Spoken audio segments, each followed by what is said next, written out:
आपका स्वागत है वर्ल्ड ऑफ हॉरर स्टोरी में। मैं हूं आपका होस्ट और साथी शिवम। एनालीज मिशेल की आखिरी चीख, एक सच्ची घटना जहां विज्ञान और आस्था दोनों हार गए। शुरुआत। यह कहानी है जर्मनी की एक सीधी सादी लड़की की, एनालीज मिशेल, जिसका जन्म 1952 में हुआ था। उसका परिवार बेहद धार्मिक था और एनालीज खुद भी रोज चर्च जाती थी, प्रार्थनाएं करती थीं और ईश्वर में गहरी आस्था रखती थी। लेकिन जब वह 16 साल की हुई, तभी उसकी जिंदगी का सबसे डरावना दौर शुरू हुआ। उसे अचानक जोरदार झटके आने लगे। डॉक्टरों ने उसे टेम्पोरल लोब एपिलेप्सी नाम की बीमारी बताई। इलाज के लिए उसे कई दवाइयां दी गईं, जैसे डिलेंटिन और टेग्रेटोल, जो मानसिक रोग और मिर्गी के लिए दी जाती हैं। मगर हालत सुधरने के बजाय और बिगड़ती चली गई।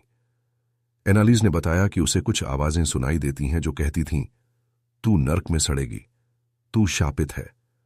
वो कहती थी कि उसे शैतानी चेहरे दिखाई देते हैं, जले हुए काले डरावने चेहरे जो उसे घूरते रहते थे। अजीब व्यवहार। वक्त के साथ उसका व्यवहार पूरी तरह बदल गया। वो धीरे धीरे प्रार्थना से चिढ़ने लगी। जब भी उसे पवित्र जल, क्रूस या बाइबल दिखती, वो चिल्लाने लगती, जोर से कांपने लगती और कभी कभी बेहोश भी हो जाती। एक बार जब उसे पवित्र स्थल पर ले जाया गया तो उसने वहां जाने से इनकार कर दिया। उसने कहा, मुझसे नहीं हो पाएगा, वहां कुछ है जो मुझे अंदर नहीं जाने दे रहा। यहीं से उसके परिवार ने मान लिया कि शायद एनालीज पर कोई बुरी आत्मा या राक्षस सवार हो गया है। डॉक्टरों से इलाज करवाया गया, लेकिन कोई असर नहीं हुआ।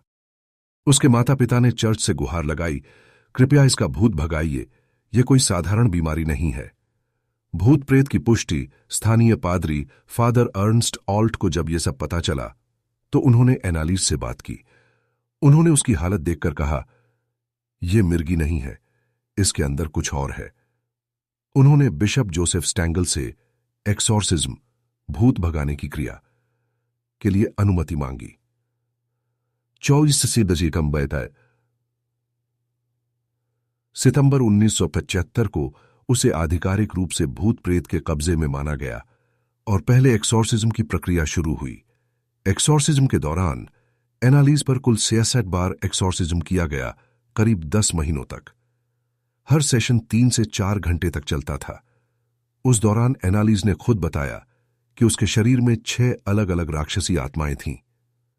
लूसीफर, शैतानों का राजा; जुडास, जिसने यीशु को धोखा दिया था; काइन, जिसने अपने भाई की हत्या की; नीरो, क्रिश्चियन लोगों का सताया हुआ सम्राट; हिटलर, हां वही; फ्लाइशमैन, एक पापी पादरी जिसकी आत्मा भटक रही थी। वो बार बार अलग अलग आवाजों में बोलने लगती, कभी पुरुषों जैसी भारी आवाज तो कभी जानवरों जैसी। वो लैटिन, पुरानी जर्मन और कई भाषाओं में बातें करती जिन्हें उसने कभी सीखा ही नहीं था। उसका चेहरा बिगड़ने लगा। वो अजीब तरीकों से हंसती, रोती और अचानक दहाड़ने लगती। कभी कभी वो अपने ही शरीर को नोच डालती, दीवारों में सिर मारती, जमीन पर घंटों घुटनों के बल चलती। वो खाना पीना छोड़ चुकी थी और कभी कभी कोयला, कीड़े और यहां तक कि मरा हुआ पक्षी भी खा लेती थी।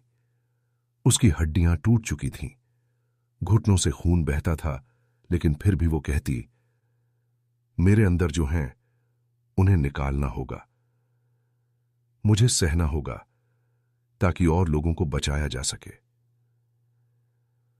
मौत और मातम। जुलाई 1974 को एनालीज की मौत हो गई। उस समय उसका वजन मात्र 33 किलो था। मौत का कारण था भूखमरी और निर्जलीकरण, डिहाइड्रेशन। उसकी हालत देखकर सब सन्न रह गए। उसका चेहरा पूरी तरह बदल चुका था, जैसे वो इंसान नहीं, कोई हॉरर फिल्म का किरदार हो। मुकदमा और बहस।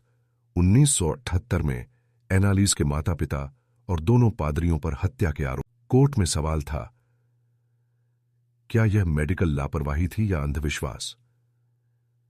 कोर्ट ने उन्हें दोषी पाया और 6 महीने की सजा सुनाई, जो बाद में 3 साल की प्रोबेशन और जुर्माने में बदल दी गई।